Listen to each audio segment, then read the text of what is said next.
It's under the theme, Men on a Mission. And I just want to add a little part to it, man up. You know, men on a mission, man up. And in Jamaica, when somebody says man up, it means you must take responsibility for whatsoever you are doing and just take the bull by the horn. You know, few numbers as males. This sermon also has application for females. So I might be speaking primarily to the men, but I ask the females too. They will take away from it because the responsibility is to human beings on a whole. But because it's a men's day, I actually tailor this one to men because I believe that men at this time they need a particular sermon to motivate and to push us along. And so I started by giving some statistics. According to the churchformen.com, that the average US congregation draws an average of 61% female and 39% male. So on any given Sunday, you can have 13,000 women 13 million more women going to church than men. Not only that, but they say the gender gap is alarming because when you say that men not going to church, you probably think that it is older men, but it's young men, middle-aged men, and senior men. So you see that more females are at church than men. And so the Christian religion, which is Christianity we're talking about now, Christianity struggle, not only in the United States of America, but in on the world stage, Christianity is struggling to attract men to become Christians. And they say that on an average, those men that grow in the church by the reach age 20, or they reach their 20th birthday, they are expected to leave the church and some never ever come back. What a sad situation, what a sad state. And then I start to look at our own church, you know, how we grew up a lot of them in Sunday school, we take them with us and we bring them and they come and they continue. And as soon as they reach teenage years and they start going to university and college, sooner or later, they never ever take back the religion. Some go to university and they come with some new ideology, they come with some new things, new way of thinking, new way of operation, and we never see them back. Talking about males, it happened to females as well, but we're talking about males. So they say, on an average, when men come to church, the church really don't have much effect on them. Some come, but they are not affected by what they hear. Some only come to appease or please their mother, their wife, and in some instances, their spouse or their girlfriend. Others who are involved in ministry, they do very little to affect the ministry that they are in. This is the state that we are in when we're talking about men on a mission. We need to man up. So am I speaking out of context? Am I saying something that is not relevant to us? No. If we look at our own church history, Equator Faith Mission, we too struggle to attract men. We too struggle to have men involved in ministry. And those who are there, sometimes we can hardly get them to participate in whatsoever we ask them to do for one reason or the other. And so I started to say, well, maybe something biblical. So we go to the Bible. And when we look at Jesus, Jesus had no issue, none at all. Jesus did not have any issue in captivating the audience of men. In fact, Jesus was just walking by the sea, saw Peter and Andrew and say, follow me and I'll make you fishers of men. And these rugged fishermen, all they did was drop their nets and started following Jesus. The same thing happened to James and his brother, John. Follow me and I will make you fishers of men. And they drop their net and they continue.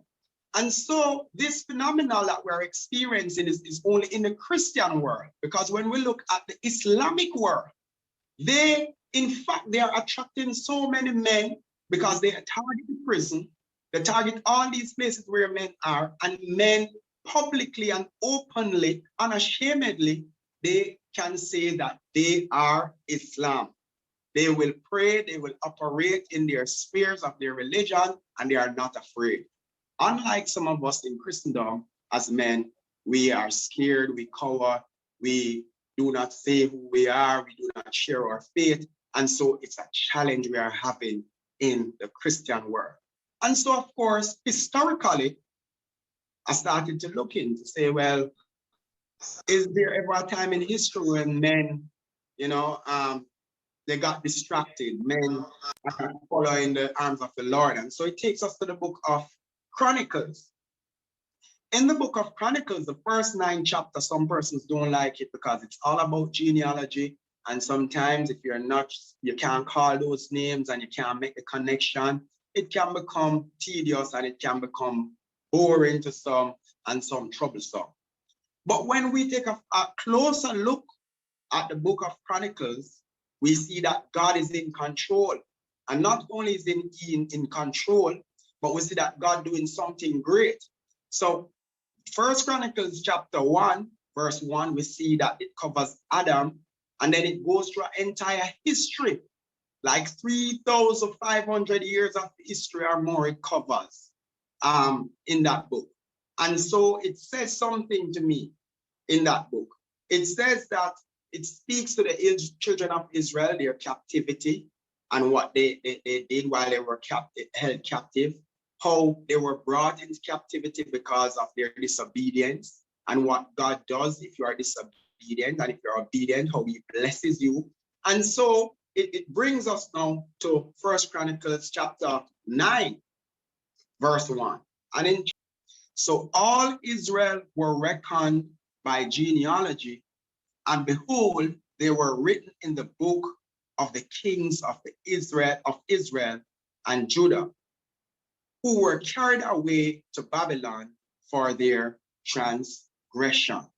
And so, of course, this speaks to the vast majority of Israelites who were carried away because they turned their backs on God.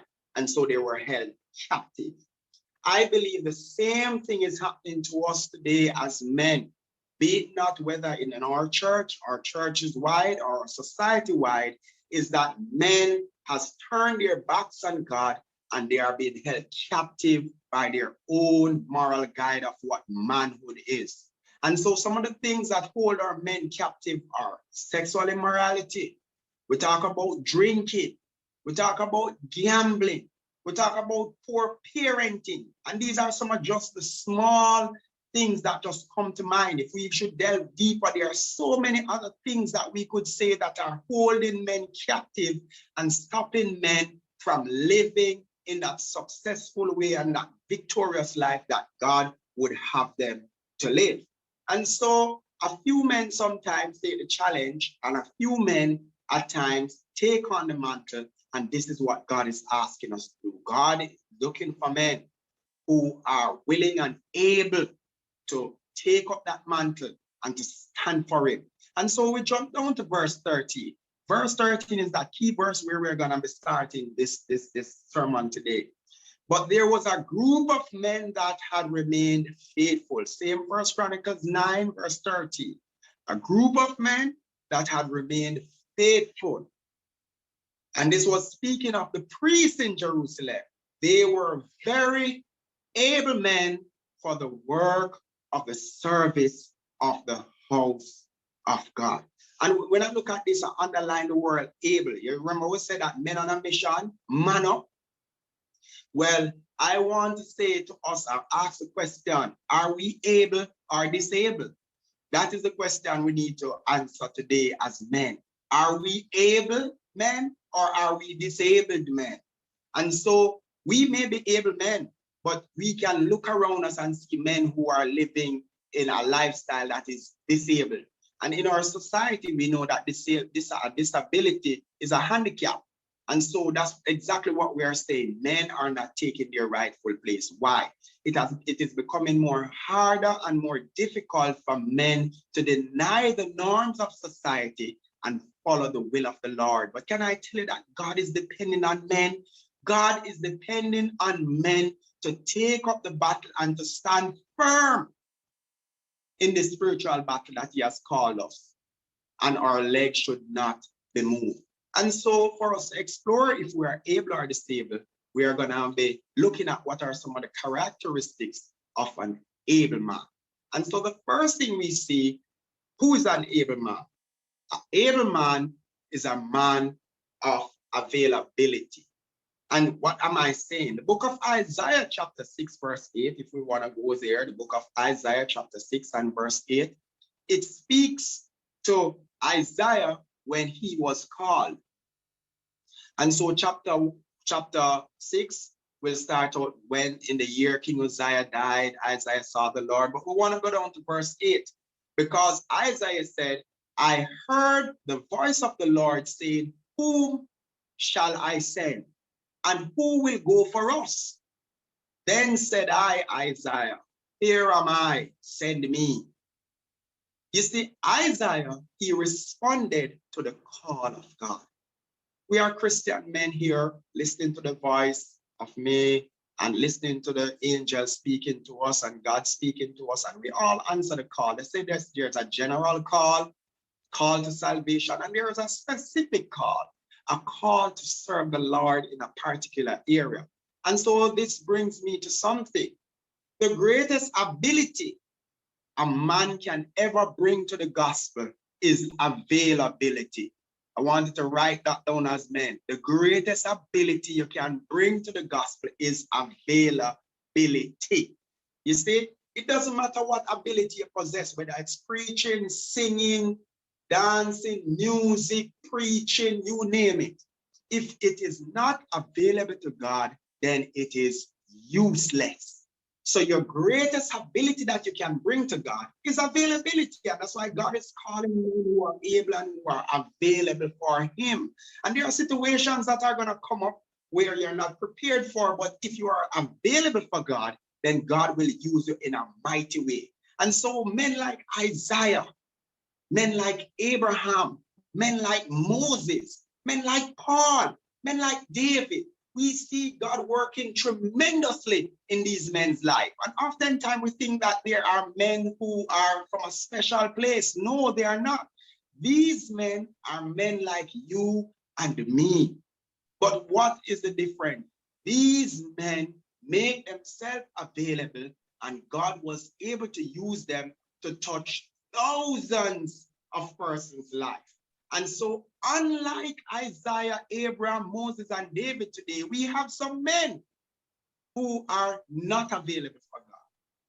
In fact, what they do is put what we call a no disturb sign around them. And so oftentimes I do it myself. Sometimes I'm asked and called upon to do things for the Lord, and I say, hey, I can't do it. Don't disturb right now, God. I can't do it. And so oftentimes we use busyness. You know, I'm too busy. I'm unable to do it at this time. There's too many things going on in my life. I just don't have any time to serve God. And of course, oftentimes, all we are doing is just running around the place like chickens without a head, a headless chicken, running up and down, don't know where we are going, claiming this story of busyness, but all we are doing is futile. And so sometimes you feel it as a man, as if there's too many irons in the fire for you. There's just not enough time in a day. There's not enough hours for you to get the job done. And so you are busy, and the demand of God is so great. And so it's easier to say, I just can't be bothered. I just can't be bothered. But can I tell you that Moses was busy with the flock at Mount Horeb when he was called? Gideon was at the threshing floor doing his personal work when he was called. Saul was out mule hunting. Elisha was busy plowing. Nehemiah, he was a king bearer. James and John, as I just said earlier, they were mending their nets. And of course, Matthew, he was busy collecting tax. What made the difference is that they responded to the call of God. Your greatest ability is availability. So if you are too busy for God, then you got your priorities all mixed up. And today is the day when we are going to man up and change that in our life. We are going to make ourselves available. One of the challenges we have And I'm going to give an illustration. They say a chicken and a pig, they were passing a church gate. And when they look at the billboard on the church, it said something. It said, help us feed the poor.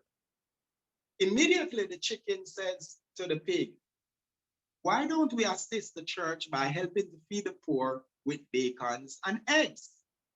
The pig said, that don't sound bad. But having thought about it for a while, he said, that won't work. Because for you, Mr. Chicken, it's just a contribution. But for me, it's a real and a total commitment because it's going to cost him his life. Oftentimes in Christendom, we are afraid to lose our lives. Oftentimes as men, we are called upon to do the tough things, and it makes us feel as if making this decision is gonna rock our foundation.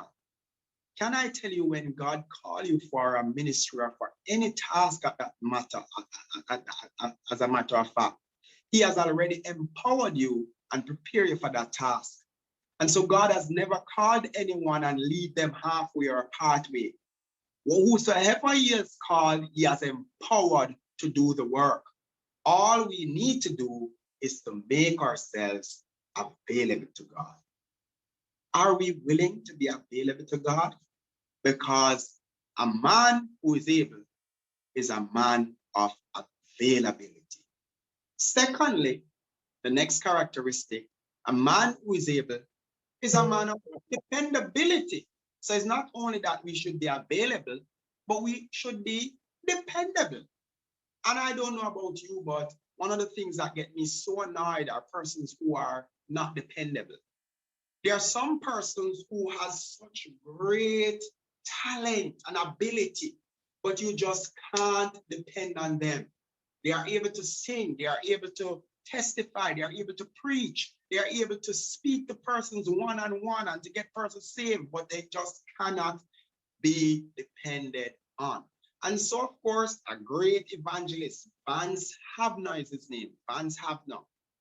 He said something that blew my mind. He said that many saints, they prefer to be what he called like a flashy comet, C-O-M-E-T. A comet is a shooting star, a wishing star, we call it.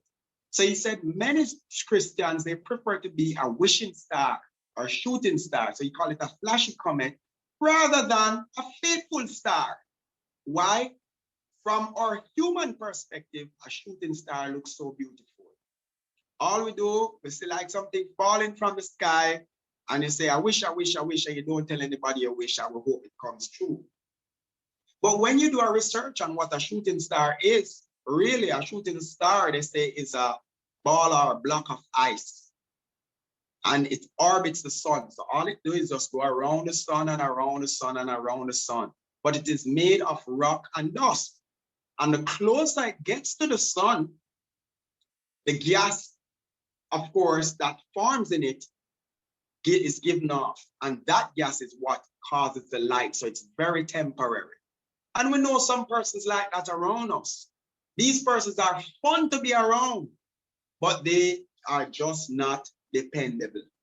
So they will great talk, great things and plans that they have, but when you say it's time for the rubber to hit the road, they are not dependable. We're talking about men on a mission, and we need to man up. If you want to man up today, you must be a man that is dependable. If you say you're going to do something, do it. One of the things we like is if somebody say they are going to be there, be there. If somebody say they are going to make themselves available, be available. Why? I can count on you, the church can count on you, and God can count on you. And once God can count on you, God will honor your faithfulness. The book of St. Matthew chapter 25 and verse 21, Moses earlier talked about St. Matthew 5, he talk about being the light of the world. Well, I want to go to St. Matthew 25, and that is the one that speaks about the virgin. Sorry, not the virgin, the parable of the talents. He said that the kingdom of heaven is like a man who was going out, and he had some talents, and to one he gave 5, to the other he gave 2, and to the other he gave 1. And when he returned, the man with the 5, of course, was faithful. And so he got 5 more on his 5. And so the servant said, well done, thou good and faithful servant. Thou hast been faithful in little things, so I will make you ruler over great things. Enter into the joy of the Lord.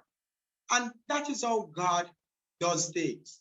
If he gives you a small task and you are faithful with that small task, we're talking about ministry. Sometimes some of us don't want a smaller task in ministry. We want the big task, the task that persons can see, the task that people can look on and say, yes, is that one, because it's about you showing off more than you honoring God with your commitment. But if you are faithful in the small things, God will honor you in greater things. Sometimes God needs to test us with smaller things just to see exactly how we are going to react as humans. Sometimes the test is never about God, you know. The test is about us and our ability and about our personality. And God wants to bring out some things to make us tougher for the next level. And so oftentimes we are unfaithful because the one with the 1 talent, the master said to him, what happened? He said, you are a wicked master. You always want what you don't sow. And so the master said, if you know something like that, why you never give my money out to lend it out to usury so I could get some interest on it? And so he took the talent from the man with the 1 and gave it to the man with 5. And he said, thou wicked and slothful servant, you were not faithful. And so there was no blessing for him. Can I tell you, if we are faithful, God will bless us? If we are faithful to the Lord, the blessing that is coming for us, we will not be able to contain it. The challenge is that sometimes we have our priorities mixed up and we don't want to deny the things of the world, which is the carnal. And so we put off the heavenly and the gift of Christ and his promise of the heavenly things. And we think that these earthly things that we see, which are temporary, are going to be forever.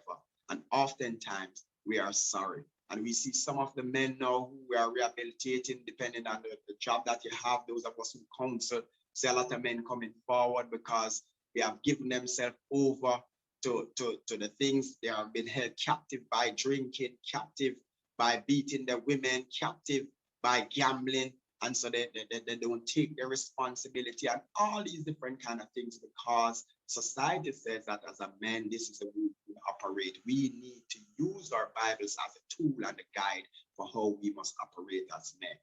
And so we see that we should be available, we should be dependable, and thirdly, we should be men of mobility. What am I talking about? St. Mark chapter 16 and the verse 15, that St. Mark chapter 16 and the verse 15 said something. And Brother Ryan alluded to it from the book of St. Matthew 28. It said, go into all the world and preach the gospel to every creature.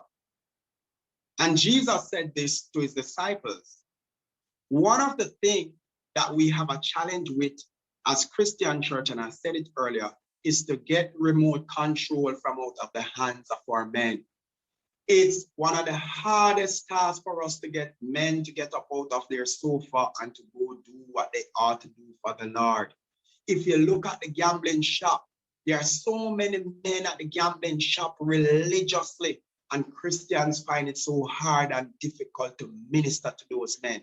If you should go to Caymanas Park on a Saturday, you would be shocked the amount of men who are there religiously doing what they are doing, and we find it so difficult. God says that we should be men of mobility.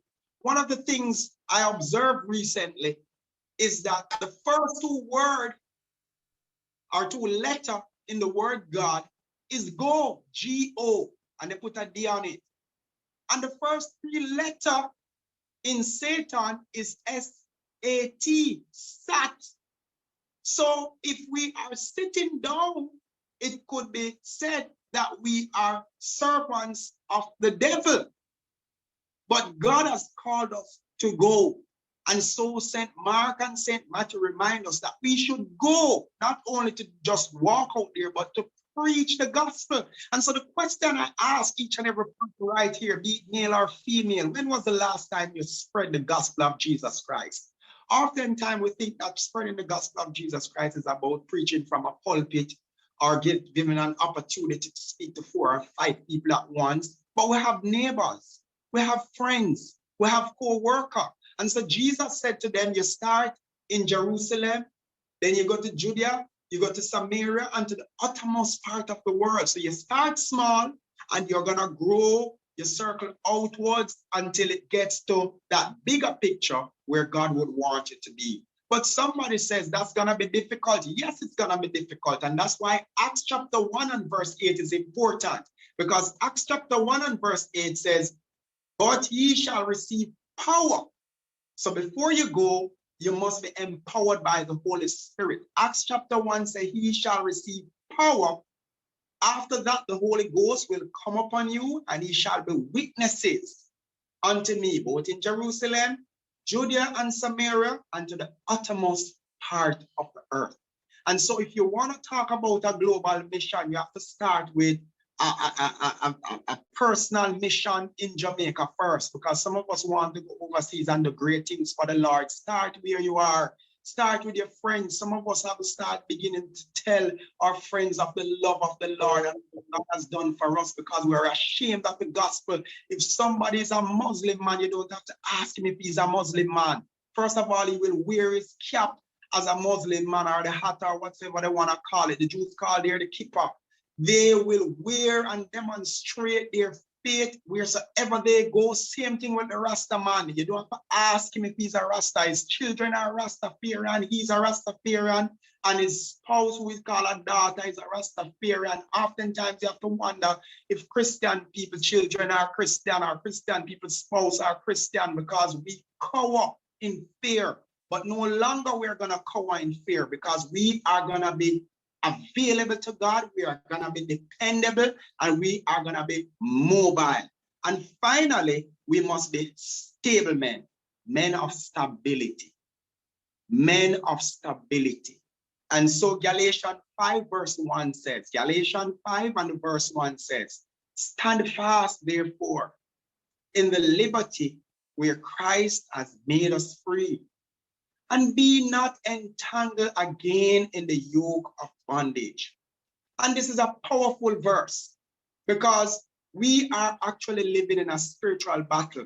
The spiritual world is more powerful than the physical, because in the spiritual world, we call things from the spiritual to come to the natural. And so, of course, we see persons around us falling daily. How many of us know Christians who have started out well? They've been on fire for God, but somewhere along the line, they are entangled again in the yoke of bondage. The same thing can happen to us if we are not stable. And so I want to say to us, for us to stand for God in this liberty, we must be standing in the right place. Some of us are standing in the wrong place. Some of us need to change our crowd. Some of us, there are some things you can't change, but there are some things you can change. Your conversation can change. You can change your circuit of friends. You can change the things and the people that you listen to. You can change the things that you meditate on. You can change your approach to others, because sometimes people give you a negative energy. It doesn't necessarily mean you have to give them a negative energy. You can change your approach to ministry. Stop waiting to say, God is going to empower me and then I will go. Start seeking every opportunity that there is to minister to somebody and to tell them time is running out and they better get right with God. And so, of course, we see if you stand in the wrong place, what can happen. Samson was in the wrong place when he lost his strength, and everybody knew what happened to Samson. David started well, but he was in the wrong place when he messed up with Bathsheba. Jonah was given instruction and he did the wrong thing, and so he ended up in the belly of a fish, standing in the wrong place. And Peter, of course, started following Jesus after Jesus was captured, And when the fire came upon him and they said, yes, you are one of them, Peter, Christ, standing in the wrong place. We can't serve God well if we stand in the wrong place. Where should we stand? Stand fast in this freedom that God has given us and be not entangled again in the yoke of bondage. Some of us know that the things that are tempting us to get back to that yoke of bondage. Some of us, we know the things them, and each time, each day, it is luring us closer and closer and closer as men of God, as women of God, as people of God. We must be mindful of these things and blot out every distraction, blot out the things that are going to pull us out of God and Christ and stand for God. Because men of God, able men of God, are men who stand for God. And so in closing, are you able or disabled? I believe that in this forum, we have more able-bodied people and able people for God spiritually than disabled people. But the fact that you have listened to this sermon, you should now be empowered to man up and understand your mission clearer, because we're not coming off this theme. This theme for men is going to be continuing. In fact, I said if I call to preach another Men's Day, it's an up series I do it. You know, men can stand up, men can power up, men can do all kind of up. Today, we are manning up. And so we are standing for God. And the question is, because God is looking for persons who will stand firm. And so I want to finish with Ephesians chapter 6, verse 10 to 13. If you don't remember anything, remember this. It says, finally, my brethren, Ephesians chapter 6, verse 10 to 13. Finally, my brethren, Ephesians 6, 10 to 13. Some people don't find it or write it down yet. Finally, my brethren, be strong in the Lord and in the power of his might. Put on the whole armor of God, that he may be able to stand against the wiles of the devil. This is powerful because it is telling us what we ought to do, how we ought to dress and clothe ourselves so we can stand against the devil. Why? We wrestle not against flesh and blood, but against principalities, against powers, talking about the spiritual world, against rulers of the darkness of this world. And remember earlier we talked, the scripture was read about light and darkness in the book of Thessalonians, and against spiritual wickedness in high places. This is what we're fighting against. So they're not stopping. Witches and devils not gonna stop. Bad mind people is always gonna be here. Thief and murderers is gonna be here. In fact, Jesus said one thing that blew our mind. He said the poor will always be with us. So until the kingdom of heaven comes and this world is passed away, you're always gonna have evil. How are we gonna stand? Are we gonna make these things captivate our mind and drag us into the dirt with them? Or are we gonna stand? So of course, God is looking for able men to stand up firm and to stand for him. Will you be that man? Will you be that woman? Will you be that boy? Will you be that girl? Will you be that person who will stand for God? Will you avail yourself from ministry anywhere God called you to serve? Or will you dictate to God what and where and who you should serve to? You see, we are not helping God. Oftentimes we think that we are in control and God is assisting us. God is in control and he's guiding us to where we should go. Always remember that. So if God is in control, he is guiding us just like